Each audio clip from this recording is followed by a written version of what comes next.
যে গুলিবিদ্ধ ছেলেপেলেদেরকে নিয়ে আমি আর্মির সাথে কথা বলছি, আর্মির ব্যারিকেড যা দেওয়া ছিল, উনি আর্মি অফিসারটা বারবার আমাকে বলতেছিল যে আপনি এখানে বিশৃঙ্খলা তৈরি করবেন না, আপনি চলে যান। আমি তাদেরকে জিজ্ঞেস করছিলাম যে আপনার পিছনে পুলিশ, তারা পিছন থেকে আমাদেরকে গুলি করতেছে, আর এখানে আমরা তো কেউ অস্ত্র নিয়ে আসিনি, আমাদের তো লাঠিও নেই, আমরা সবাই নিরস্ত্র। এই যে লোকগুলো গুলিবিদ্ধ হয়েছে কেন, উনি আমাকে বারবার সেখানে চলে যান, ওদেরকে মেডিকেল নিয়ে যান, আপনি এখানে থাকবেন না আপনারা। তো আমাদের ওই গুলিবিদ্ধ নেতা কর্মী কেউই যায়। দেখেন আসলে 17 বছর এই ফ্যাসিবাদ বিরোধী আন্দোলনে বিএনপি সম্পৃক্ত। এখানে ছোট্ট একটা উদাহরণ দিয়ে শুরু করতে চাই যে আপনি একটি চারা গাছকে মারিয়ে দেওয়া খুব সহজ, কিন্তু গাছটি যখন তিলে তিলে এটাকে বড় করে পরিচর্যা করে যখন বড় করা হয়, এটি শক্তিশালী গাছের উপদ্রিত হয়, তখন এটি উপড়ে ফেলা অত সহজ হয় না, অনেক কঠিন কাজ। ঠিক একইভাবে 17 বছর বিএনপি আন্দোলনের ময়দানে, ফ্যাসিবাদ বিরোধী আন্দোলনে আপনারা লক্ষ্য করেছেন, এর আগে যখন হেফাজতে ইসলাম আন্দোলন করেছে, সেই আন্দোলনটাকেও বিএনপি ট্যাগ লাগিয়ে এর উপরে একটা দমন নিপীড়ন চালিয়েছে ফ্যাসিবাদীরা। ছাত্র যখন সড়ক আন্দোলন করলো, ঠিক একই সময় এই আন্দোলন যখন আমরা আমাদের সর্বোচ্চ দেওয়ার চেষ্টা করেছি, তখনও এটিকে বিএনপির ট্যাগ লাগিয়ে বা বিরোধী দলের ট্যাগ লাগিয়ে দিয়ে এটার উপর একটা দমন নিপীড়ন ফ্যাসিবাদীরা চালিয়ে এটাকেও বন্ধ করে শেষ করেছে।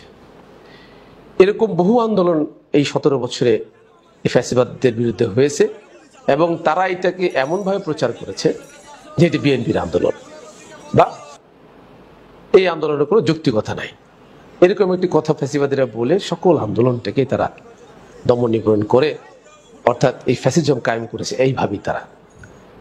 তো দেখেন, এই জুলাই আন্দোলন যখন শুরু, সুতরাং দেশ এবং জনগণের স্বাধীনতা রক্ষায়, মানুষের রক্ষায় হোক এই মুহূর্তের স্লোগান দফা 1, দাবি 1, খুনি হাসিনার পদত্যাগ।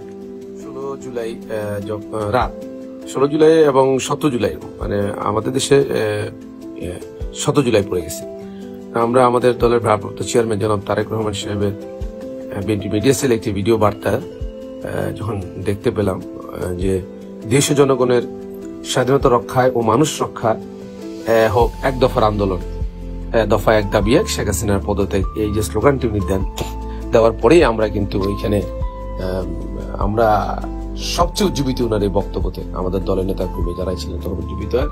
এবং পরবর্তীতে আমরা দেখতে পেলাম যে 17 জুলাই যখন সকল বিশ্ববিদ্যালয় হল থেকে ছেলেদেরকে বের করে দেওয়া হলো, তো 18 তারিখ সকালে সকল বিশ্ববিদ্যালয়ে একসঙ্গে এক দফার আন্দোলনের ডাক দেয়।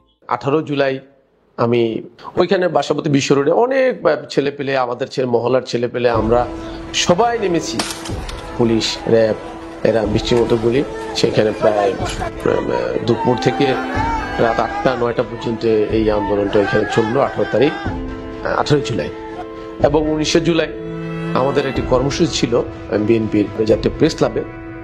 আমরা জুমার পরে যখন নামাজ পড়ে জাতীয় প্রেস ক্লাবের দিকে এসে দেখি, আমরা যখন জাতীয় প্রেস যাওয়ার চেষ্টা করলাম, সেইখানে হাজার হাজার পুলিশ আর বিডিআর দিয়ে এটাকে ব্যারিকেড করা, এখানে যাওয়ার কোনো স্কোপই নাই। সে আমি যখন আমাদের সাথে আমাদের তখনকার আমার সিদ্ধেশ্বরী বিশ্ববিদ্যালয়ের ছেলেপেলে সব সহ আমাদের আরো যুবদলের নেতৃবৃন্দ, আমরা এখন পল্টনের দিকে অগ্রসর হই, পল্টন নাইটিঙ্গেল থেকে পল্টনের দিকে, ঠিক এই বিজয়নগর পানি ট্যাঙ্ক পার হওয়ার পর থেকেই ওখানে ব্যাপক সংঘর্ষ পুলিশের সাথে আমাদের সকলেরই। বৃষ্টির মতো গুলি, ওই দিনও ওইখানে হেলিকপ্টার থেকে গুলি করা হয়েছে 19 তারিখ। আমরা যখন দেখলাম হেলিকপ্টার থেকে গুলি হচ্ছে, অনেকেই অনেক ছেলে পেলে গুলিবিদ্ধ হয়েছিল ওই দিন আমাদের আশেপাশে। এরপরে 19 তারিখের পরে যে আমরা, এবং পরবর্তী যখন 2 অগাস্ট আমি জাতীয় প্রেস ক্লাবে আমরা গেলাম, এখানে একটি সমাবেশ চলতেছিল, সেই সমাবেশেও আমরা উপস্থিত হই। 3 তারিখে ঢাকায় শহীদ মিনারে যখন আসার কর্মসূচি দেবে, ছেলেপেলে ঢাকা শহীদ মিনারে যাবে 3 অগাস্ট আমি ছাত্রদের সাথে এবং আমরা সকলেই, আমাদের যারা ছিল ওই দিন 3 তারিখে আমাদের সাবেক ছাত্রনেতা ঢাকা বিশ্ববিদ্যালয় হাসান মামুনের সাথেও আমরা একসাথে জাতীয় প্রেস ক্লাব হয়ে ঢাকা বিশ্ববিদ্যালয়ে আমরা গিয়ে এইখানে সারাদিন মিছিল করলাম। মিছিল করে আমরা 4 তারিখে আবার জাতীয় প্রেস ক্লাবে আমাদের অবস্থান ছিল। জাতীয় প্রেস ক্লাব ওইখানেও আমরা আমাদের ছেলেপেলে সহ আমরা 4 তারিখে সারাদিন দিনব্যাপী যে নির্বিচারে গুলি হয়েছে, এখানে আমি আপনাদের বুঝতে পারবো না যে এখানে মানুষ সকলে ঐক্য। 4 আগস্ট জাতীয় প্রেস ক্লাবে আমরা সারাদিন ওইখানে দফায় দফায় পুলিশের সাথে আমাদের সংঘর্ষ হয়, আর বিডিআর। এবং সবচেয়ে আশ্চর্যজনক বিষয় ছিল যে ওই দিন পররাষ্ট্র মন্ত্রণালয় থেকে গুলি করা হচ্ছে ভিতর থেকে।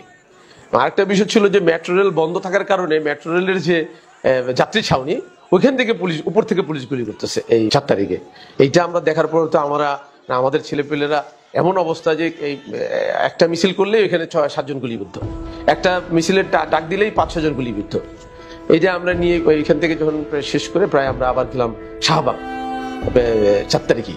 শাহবাগ যেয়ে রাত্রেবেলা যখন আমরা আবার চলে আসি, আরেক গ্রুপ রাত্রেবেলা যায়। তো সবচেয়ে ভয়ঙ্কর রাত ছিল 3 তারিখ, 4 তারিখ দিন এবং রাত, এবং 5 তারিখ।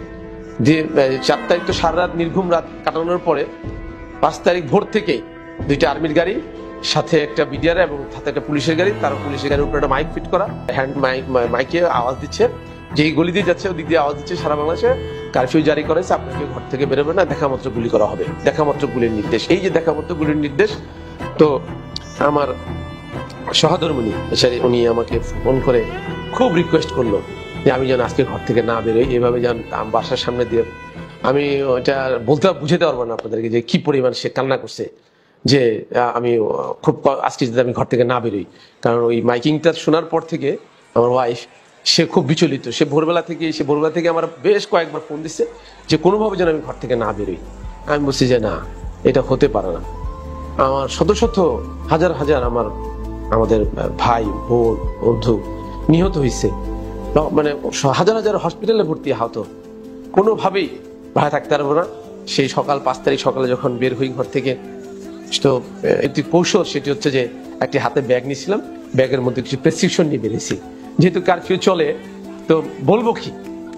আমি যখন এই বের হয়ে জাস্ট ফকরাপুর পানি ট্যাঙ্কির সামনে দিয়ে ওই পালবাট রাস্তা দিয়ে রওনা দিছি, ইন দ্য মিনটাইম এখানে আর্মি এবং পুলিশের গাড়ি আমাকে থামায়। আমার হাতে একটা ব্যাগ ছিল, থামানোর পর বলছে আপনি কোথায় যাচ্ছেন? আমি তারা বললাম যে আমার হাতে আমার কিছু প্রেসক্রিপশন রিপোর্ট আছে, ডাক্তার দেখাইতে হবে, মেডিকেল যাবো। হ্যাঁ, কারফিউ চলতেছে আপনি জানেন? আমি জানি। আমার সাথে আরো কয়েকজন ছিল। তো আপনারা খেয়াল করবেন ওই কালভার্ট রোডে যাওয়ার সময় মাঝে মাঝে একটা মসজিদ আছে, তো ভাগ্যক্রমে ওই মসজিদের গেটটা খোলা, তো সবাই মসজিদে ঢুকে গেল। আমি হাঁটার মধ্যে ছিলাম যে আমি মসজিদে ঢুকবো না। তো হাঁটার মধ্যে থাকার কারণে আমাকে ওই পুলিশ থামানোর বলে গেটটা না খুলে উনি বলতেছে যে চলে যান। পুলিশের গাড়ি চলে গেলে আবার এই মসজিদ থেকে ছেলেপেলে বেরোইছে, ওদেরকে নিয়ে অগ্রসর হইলাম। এই বিজয়নগর পানি ট্যাঙ্কি যখন পার হবো, ওইখানে নির্বিচারে গুলি চলতেছে, ও ছেলেপেলে গুলিবিদ্ধ হয়েছে। যে গুলিবিদ্ধ ওই ছেলেপেলেদেরকে নিয়ে আমি আর্মির সাথে কথা বলছি। আর্মির ব্যারিকেড যা দেওয়া ছিল, উনি অফিসারটা বারবার আমাকে বলতেছিল যে আপনি এখানে বিশৃঙ্খলা তৈরি করবেন না, আপনি চলে যান। আমি তাদেরকে জিজ্ঞেস করছিলাম যে আপনার পিছনে পুলিশ, তারা পিছন থেকে আমাদেরকে গুলি করতেছে। এর মধ্যে আমরা এই সারাক্ষণ সকাল থেকে এখানে আমরা স্লোগান দিয়ে সবাই উজ্জীবিত করে রেখেছি, ছেলেপেলেরা যাতে জড়ো হইতে পারে। আমরা চেষ্টা করে যখন জড়ো করতে পারছি, তখন আমরা একে ব্যারিকেড ভেঙে তখন আমরা 5 তারিখ সকালে 12টা কি 1টা বাজে তখন আমরা শাহবাগ পৌঁছি। এই ব্যারিকেডটা ভেঙে 12টা দিকে এরকম। সকালবেলা যখন আমি আসছি, একটা ভূতের নগরের মতো ভীতিকর অবস্থা। তো তারপরেও আমরা ওই যে আমাদের দলের যে নির্দেশনা ছিল, এবং সবচেয়ে বড় কথা হচ্ছে যে দীর্ঘ 17 বছরের যে আমাদের উপরে জুলুম নির্যাতন, এইটার একটা আমরা সর্বোচ্চ দেওয়ার চেষ্টা করছিলাম যে এইবারে হয়তো, কারণ আপনারা দেখেন নির্বাচন হয়ে গেছে, এনারা যদি আর 5 বছর থাকে তাহলে এই দেশে বিরোধীদের কবর রচনা করা হবে, এটা আমরা বুঝে ফেলেছিলাম যে আমাদের আর যাওয়ার কোনো জায়গা নেই। এই 5 বছর যদি এই সরকার থাকতো তাহলে আমাদের আর যাওয়ার জায়গা না, আমাদেরকে কবর যাওয়া ছাড়া অথবা গুম হয়ে যেতে হতো, অথবা ওই আয়না ঘরে থাকার মতো অবস্থা ছাড়া আমাদের জায়গায় নেই। যেহেতু নাই, এই আমাদেরকে অগ্রসর হইতে হয়েছে। অনেকে আমাদেরকে জিজ্ঞেস করে যে এই আপনার আর্মিদের সামনে এইভাবে দাঁড়াইছেন, কি কোন সাহস? আসলে সাহস বলতে যে এই যে 17 বছর যে জুলুম নির্যাতন, এটা তো আপনারা লক্ষ্য করেছেন, এই দেশবাসী লক্ষ্য করেছে যে আমাদের কত নেতা গুম হয়েছে।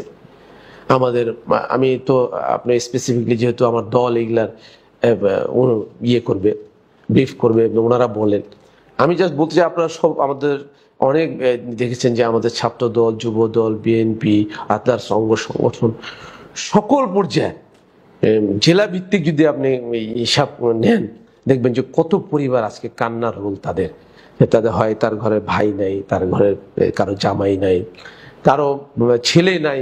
আজকে যা দেখেন এই যে দৃশ্য, আজকে অনেকে এগুলো ভুলে যাচ্ছেন।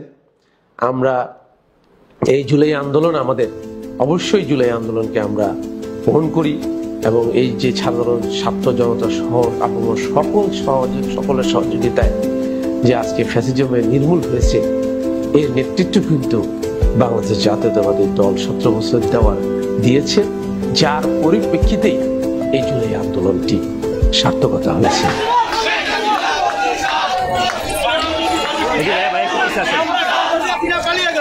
পালিয়ে গেল।